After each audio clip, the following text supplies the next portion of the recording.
জাকবের 12টি সন্তান ছিল, কিন্তু তার মধ্যে যোসেফকে সে সবচেয়ে বেশি ভালোবাসত। যোসেফকে সে উজ্জ্বল রঙের একটা বিশেষ পোশাক দিয়েছিল। যোসেফের ভাইরা তাকে হিংসা করত, তারা তাকে ঘৃণা করত।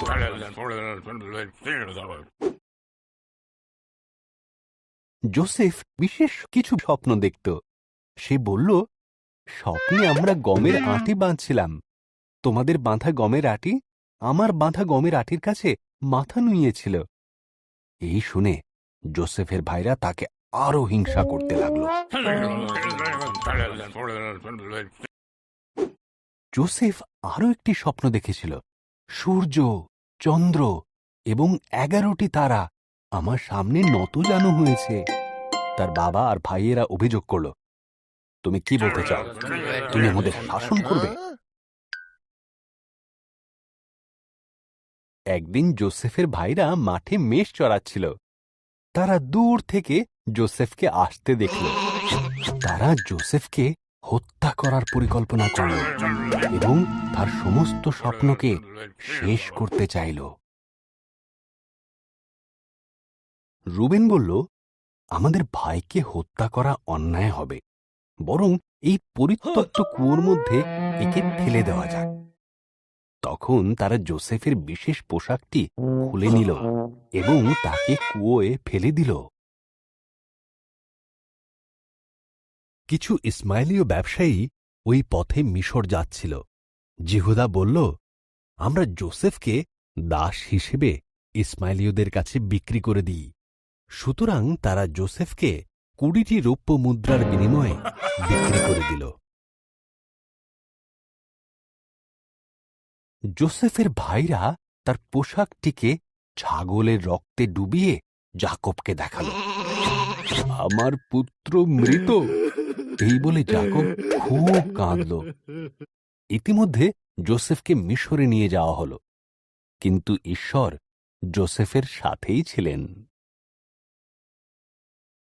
মিশরে ইসমাইলীয়রা যোসেফকে ফরৌনের এক সেনাপতি পটিফরের কাছে বিক্রি করে দিল।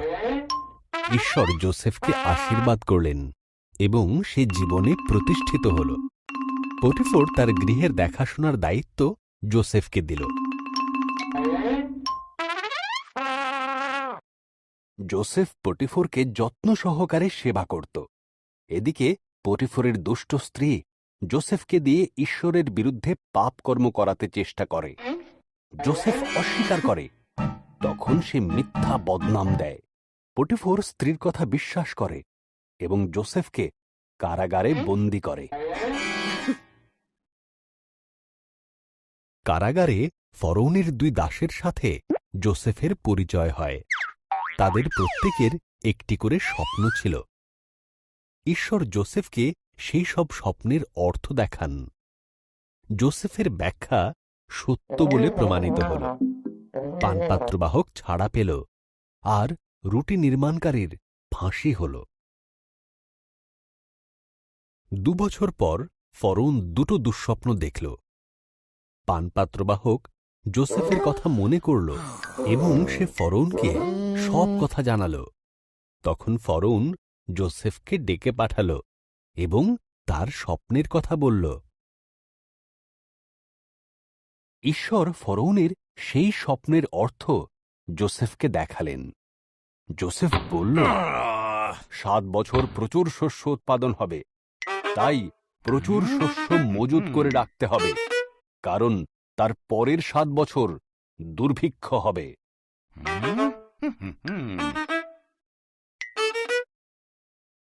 যোসেফের পরামর্শ ফরৌনকে মুগ্ধ করল। সুতরাং সে যোসেফকে সমস্ত খাদ্যশস্য মজুত করার দায়িত্ব দিল। ফরৌন ছাড়া সেই সময় যোসেফের থেকে ক্ষমতাবান আর কেউ ছিল না।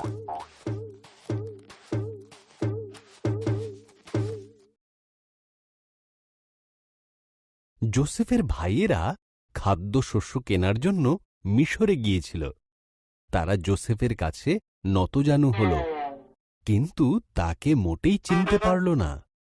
যোসেফ যখন দেখল তার ভাইয়েরা বদলে গেছে, তখন সে তার পরিচয় দিল। যোসেফের ভাইয়েরা ভয় পেয়ে গিয়েছিল। যোসেফ তাদের বলল, তোমরা আমার ক্ষতি করতে চেয়েছিলে, কিন্তু ঈশ্বর তার পরিবর্তে ভালোই করলেন। আমাদের পরিবারের সবাইকে মিশরে নিয়ে এসো, এখানে খাবারের কোনো অভাব নেই।